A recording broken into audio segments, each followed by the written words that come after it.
안녕하십니까, 이세영 목사입니다. 우리 청년 여러분, 한 주 또 평안하게 잘 지내고 계신가요? 오늘도 이렇게 온라인을 통해서 우리 청년들을 만나게 되었습니다.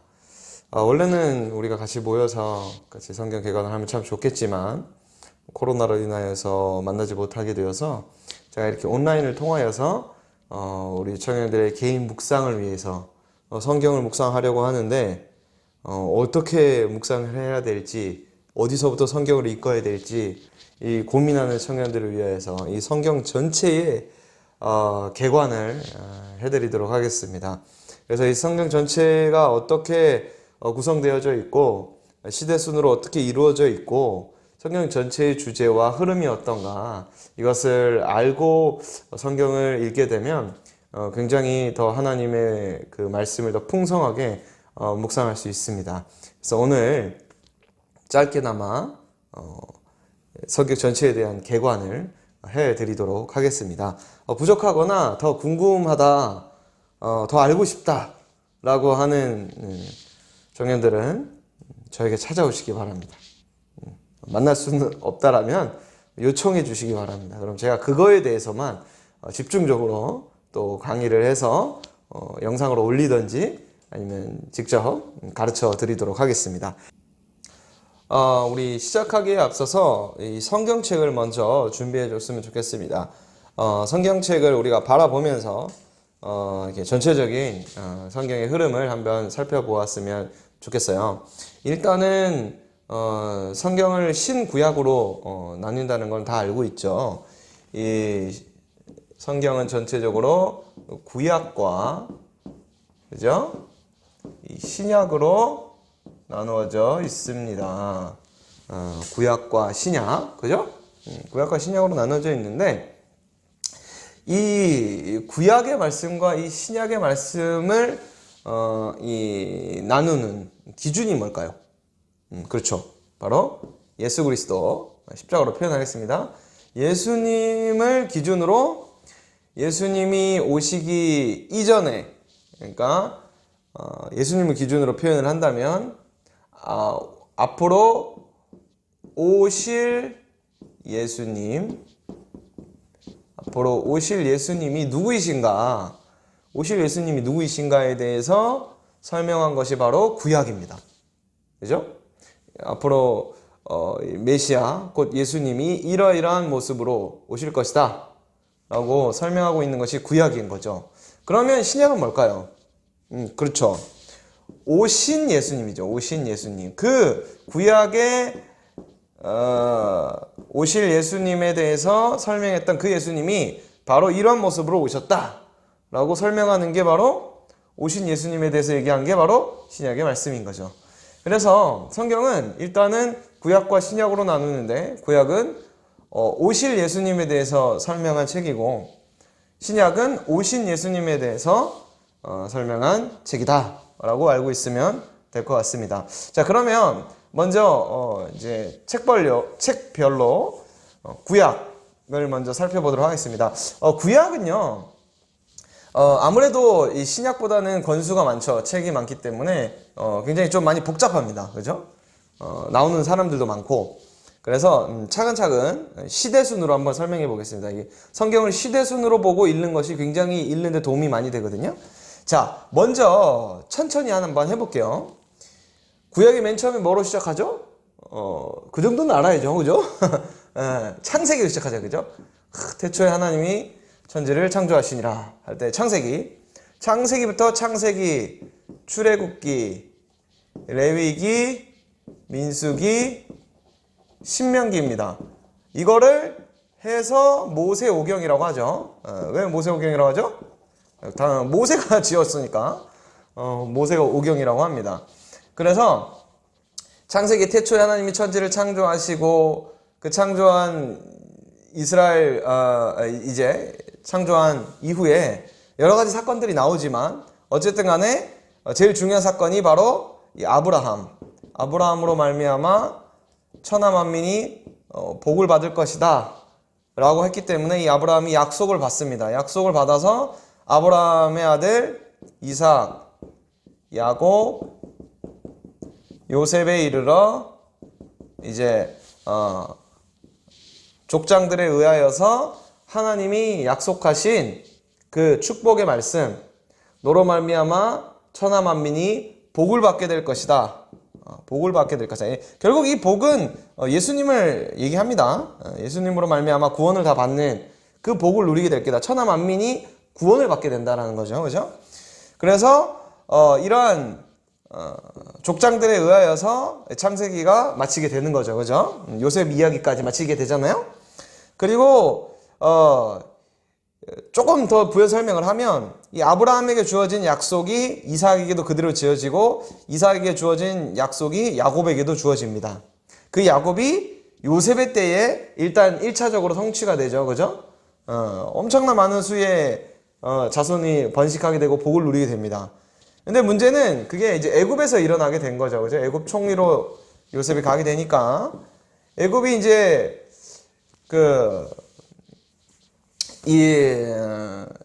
요셉의 족속들의 수가 너무 많아지게 되니까 이스라엘 민족들이 이제 굉장히 두려워하게 됩니다. 그래서 바로 왕이 이제 이 이스라엘 민족들을 탄압하기 시작하면서 출애굽 사건이 나오는 거죠. 그래서 여기서부터 이제 모세가 등장을 해서 모세가 출애굽 시켜서 그죠? 가나안 땅까지 이제 가게 되는 것. 그죠? 가나안 땅까지 가게 되는 사건이 맞춰지는 것이 바로 신명기가 끝나게 되는 거죠. 그래서 출애굽하는 거기 때문에 출애굽기, 그 다음에 레위기는 뭐냐면요, 시내산에서 이 레위기는 시내산에서 하나님의 율법을 받습니다. 그 율법으로만 된 그러한 책이에요. 그러니까 되게 좀 역사적, 시대적 그런 상황의 그 이야기가 있는 게 아니라 온전히 율법으로만 돼 있기 때문에 그냥 읽기가 어렵죠. 여기서부터. 그리고 나서 이제 이스라엘 백성들이 이제 광야에서 가데스 바네아에서 정탐꾼을 보낸 다음에 불평을 하게 돼서 38년간 이제 광야에서 방황을 하게 됩니다. 그렇게 되면서 이제 민수기에서 다시 38년의 세월이 순식간에 지나가고 율법을 받고 다시 가나안 땅에 들어가게 되는 거죠. 그럼 신명기는 뭐냐? 신명기는 가나안 땅에 들어가기 직전에 출애굽제 2세대들에게 주셨던 말씀이에요. 이게 한마디로 모세의 설교라고 생각하면 됩니다. 모세의 설교인데 세 편으로 구성된 모세의 설교를 구성되어져 있는 것이 바로 이 신명기의 말씀인 거죠. 그래서 창세기, 출애굽기, 레위기, 민수기, 신명기가 그렇게 구성이 되어져 있습니다.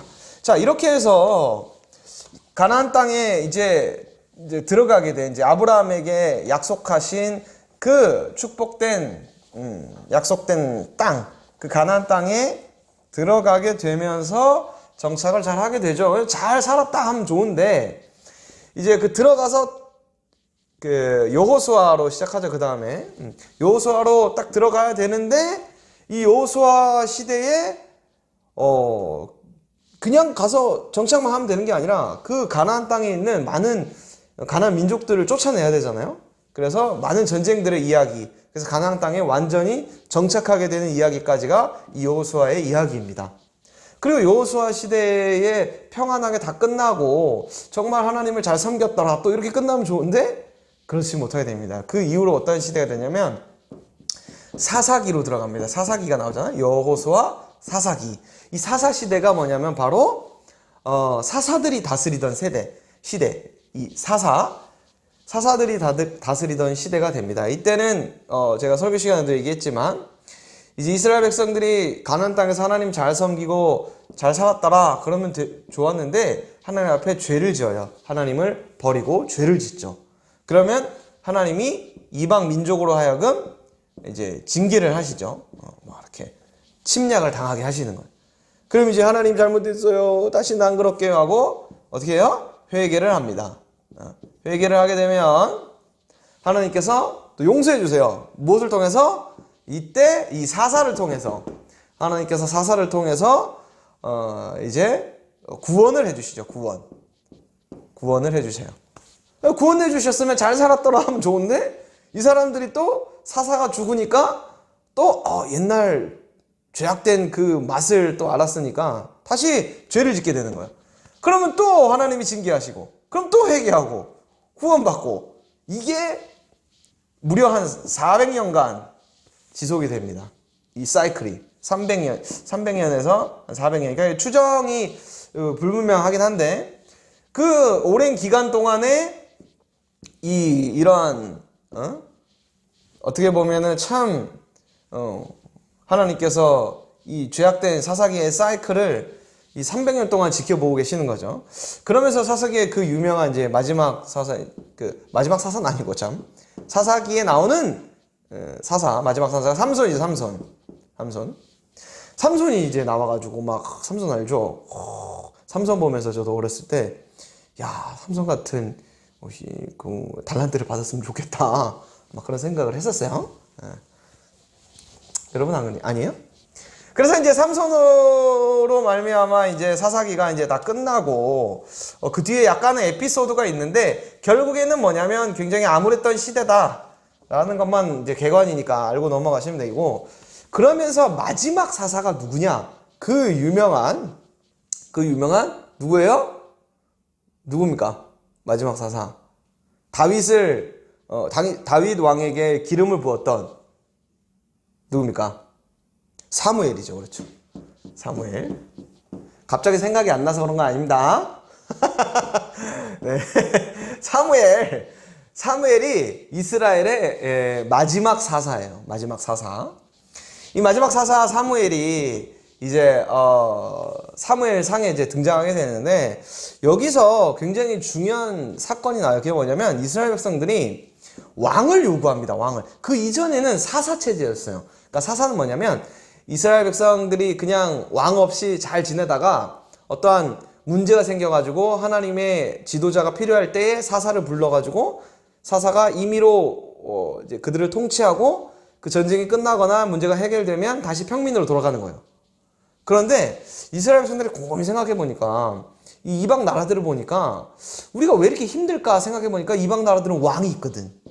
그러니까 우리도 왕이 있어야 되겠다. 근데 이거는 엄밀히 말하면 좋지 못한 생각이었어요. 하나님이 다스리는 신정 정치에 대한 불만을 표출한 거기 때문에. 그죠? 하나님이 다스리는 이런 신정 체제가 항상 보니까 저런 이웃나라 왕정체제의 나라들에게 침략을 당하니까 마음에 안 드는 거예요. 우리도 왕을 달라 이거예요.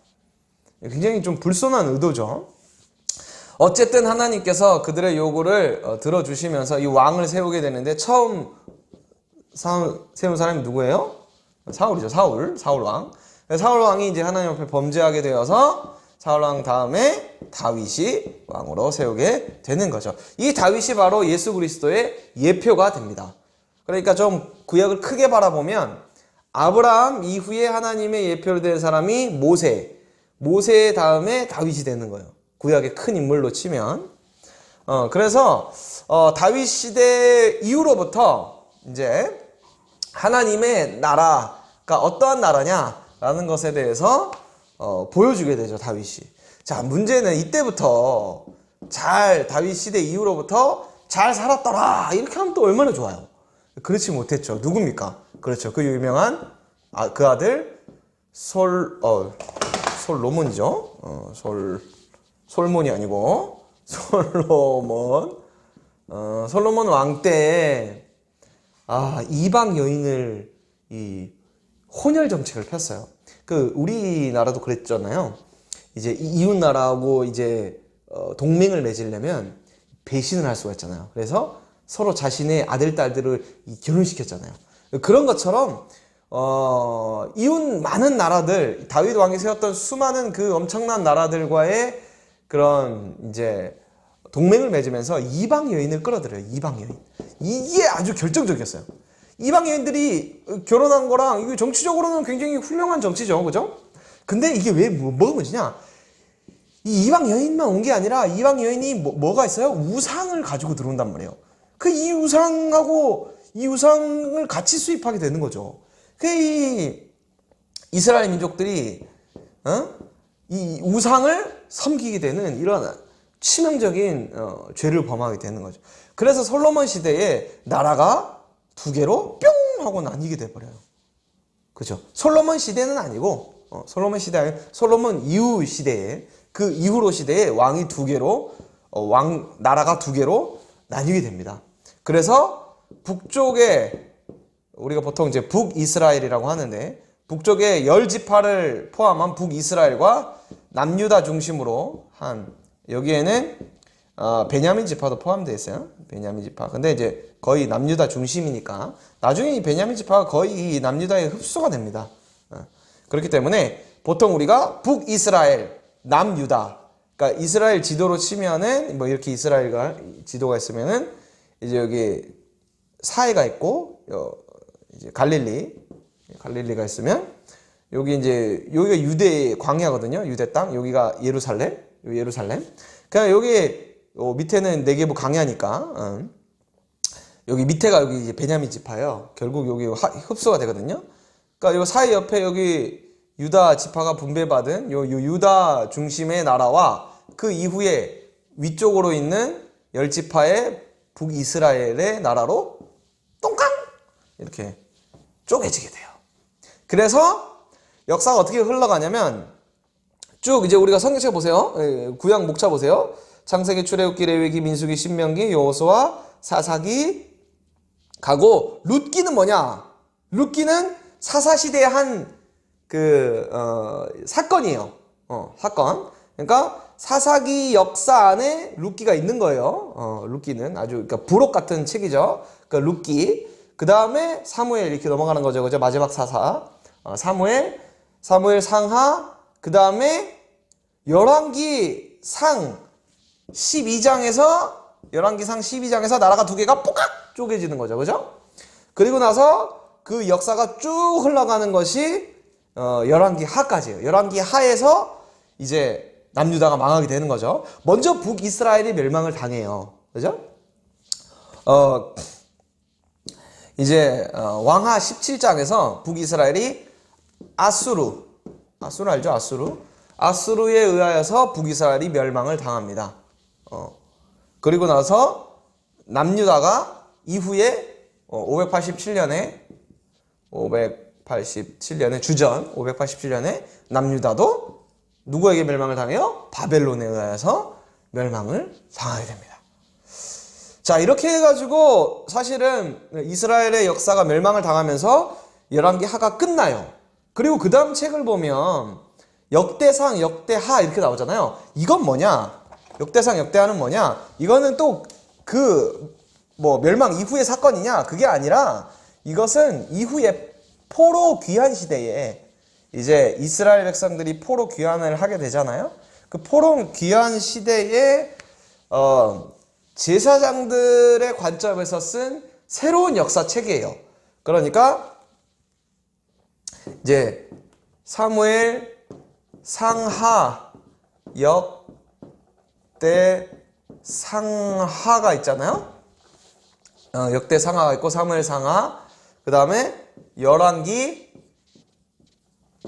상하가 있잖아요.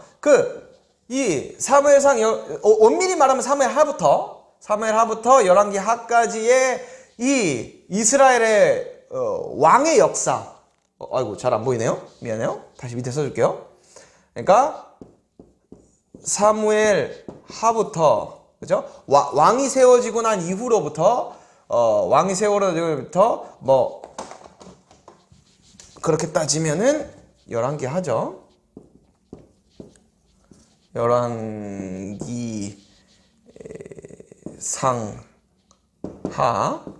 이제 이스라엘의 역사를 새로운 관점에서 재해석한 것이 역대 상하예요. 그러니까 내용이 똑같은 내용이에요. 똑같은 내용인데 좀 내용이 살짝씩 달라요. 어떤 작가의 관점에 따라서 다르게 쓴 거잖아요. 그죠? 그러니까 내용이 똑같다라는 거예요. 근데 다른 제사적 관점으로 쓴 책이라는 거죠. 그래서 사실은 여기 내용하고 여기 내용하고 비슷하기 때문에 굉장히 비슷하기 때문에 읽기가 굉장히 좀 분석해내기가 쉽지는 않아요. 그래서 요거는 아마 따로 이 관점이 어떤 관점의 차이가 있고 어떤 차이가 있는지는 더 자세하게 공부해야지 잘 이해가 쉬워요. 이때는 여기까지만 하면 시간 흐름상으로는 끝나요. 자, 그리고 난 이후에 역사서가 이제 에스라, 느헤미야, 에스더 이렇게 나오잖아요. 그죠? 에스라, 느헤미야, 에스더. 이거는 뭐냐면 이스라엘 이제 나라가 멸망하고 난 이후에 포로 귀환 시대, 그 이후의 시대에 활동했던 사람들이에요. 그 첫 번째가 누구예요? 에스라. 그 성경책 순서대로 하면 에스라, 느헤미야, 위에 또 안 보이네요. 미안해요. 밑에 써야겠다. 그러니까 에스라, 느헤미야, 에스더 이렇게 있잖아요. 자, 그러면 이 에스라는 사실은 너무나 잘 알고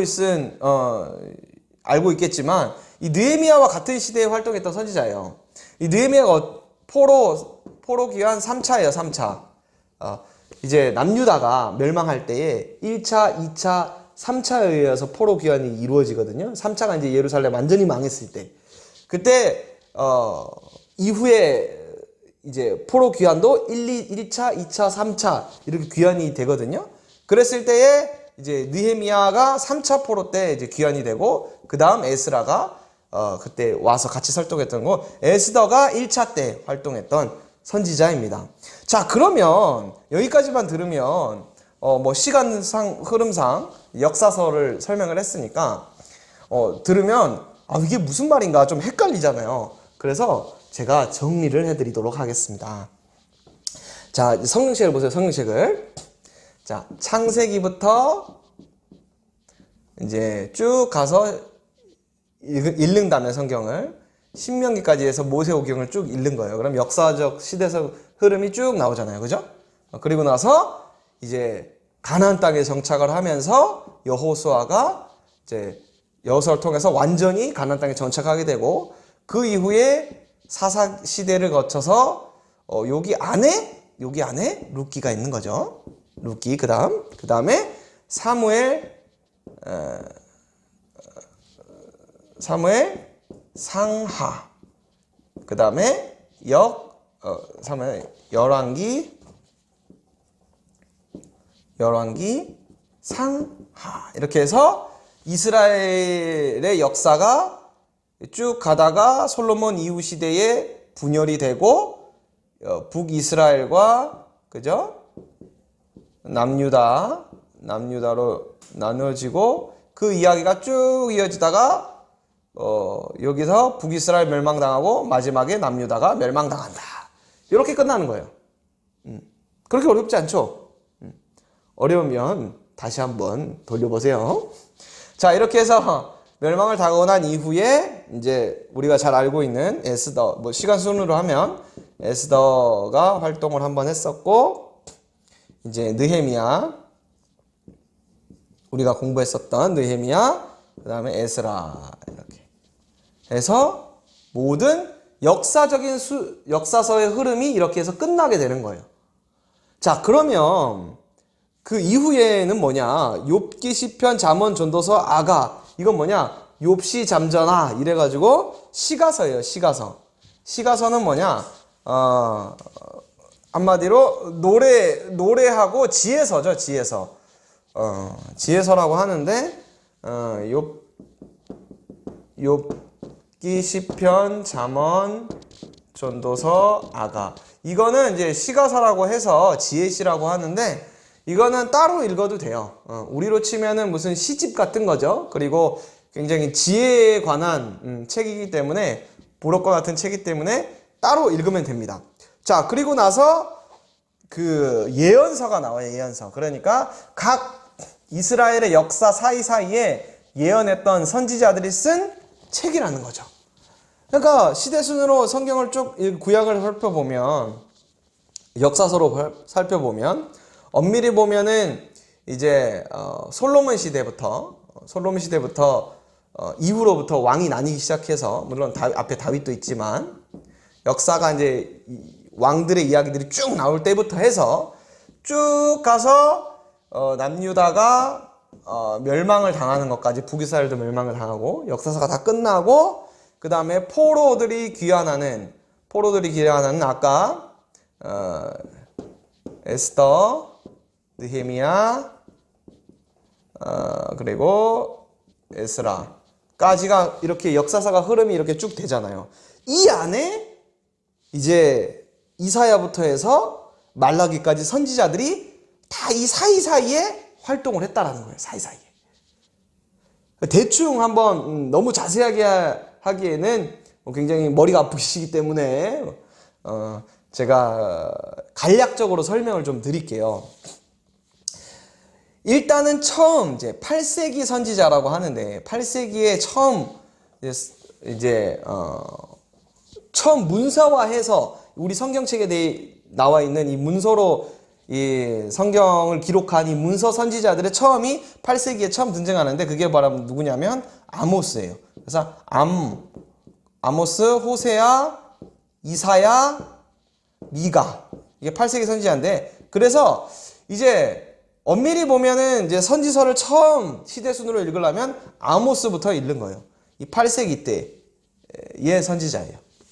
왕으로 치면 여로보암 2세. 제가 설교도 가끔씩 하지만 그 가장 이스라엘 나라가 부유했을 때 활동했던 선지자. 그렇지만 신앙적으로는 굉장히 타락했을 때 그때. 그래서 제가 이번 주에 이사야 설교했잖아요. 그죠? 그때에 활동했던 선지자가 아모스, 호세아, 이사야, 미가. 그죠? 그리고 이후에 활동했던 선지자들을 바라보게 되면은 이제 남유다가 멸망 직전에 했던 사람이 이제 우리가 성경책에 이사야 다음에 나오는 예레미야. 그래서 눈물의 선지자라고 하잖아요. 예루살렘의 멸망을 보면서 예레미야.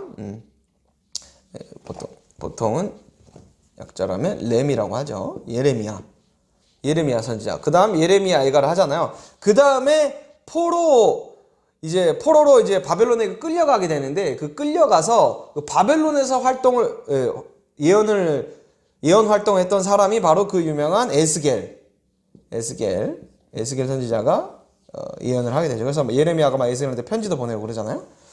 그래서 그 예루살렘 멸망 직후로 활동했던 선지자가 예레미야고 그 이후에 에스겔이 또 예언을 하고 그 다음에 1차 포로로 끌려갈 때 활동했던 사람이 다니엘. 그러니까 예루살렘이 멸망하고 난 이후에 활동했던 선지자들이 다니엘, 예레미야, 에스겔 이런 선지자들이 활동을 했습니다. 자, 그리고 나서 이제 포로 귀환 시대에 우리가 느헤미야 어디 갔어? 느헤미야 시대 때에 이제 막 그 포로 귀환이 막 이루어지잖아요. 물론 이때는 3차기 때문에 앞서서 스룹바벨 1차 포로 귀환 할 때 활동했던 선지자들이 바로 그 우리 성경의 끝부분에 나오는 학개 스가랴가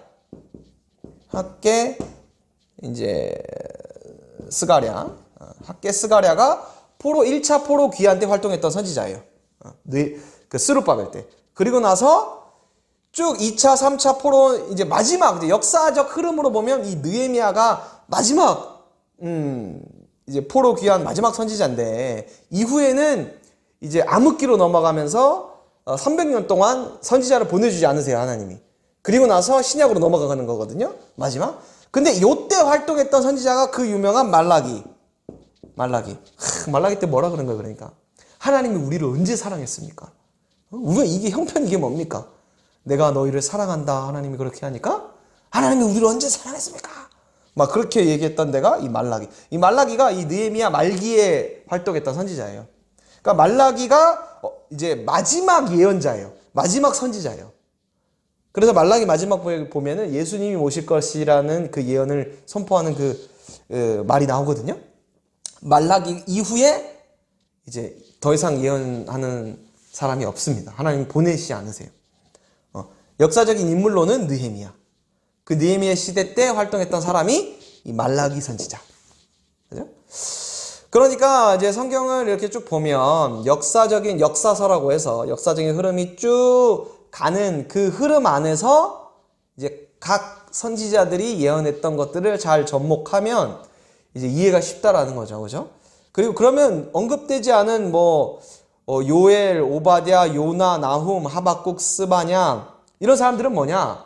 이런 사람들은 연대가 그 문서를 쓴 연대가 불분명한 사람들도 있고 어쨌든 이 다윗부터 이어지고 엄밀히 따지면은 이제 더 이르면 8세기 이후에 활동했던 선지자들, 이 다윗 시대부터 남유다 멸망 이후에 이 안에 다 들어가는 선지자들이에요. 요엘이든 뭐 오바다든 나훔이든 하박국이든 다 이때 중간중간에 예언했던 선지자들이에요. 자, 그렇기 때문에 만약에 구약을 읽으려고 한다. 그러면 창세기부터 일단은 역사 흐름대로 에스더까지 쭉 읽는 거예요. 그죠? 에스더까지 쭉 역사가 쭉 흘러가는 시대 흐름상으로. 그리고 난 이후에 그 중간중간에 이러한 선지자들이 예언을 했다라고 이해를 하면 굉장히 이해하기가 쉽습니다. 그래서 이제 말라기 이후에 신약으로 넘어가게 되는 거죠. 그래서 여기서 잠깐 쉬고 신약으로 넘어가도록 하겠습니다.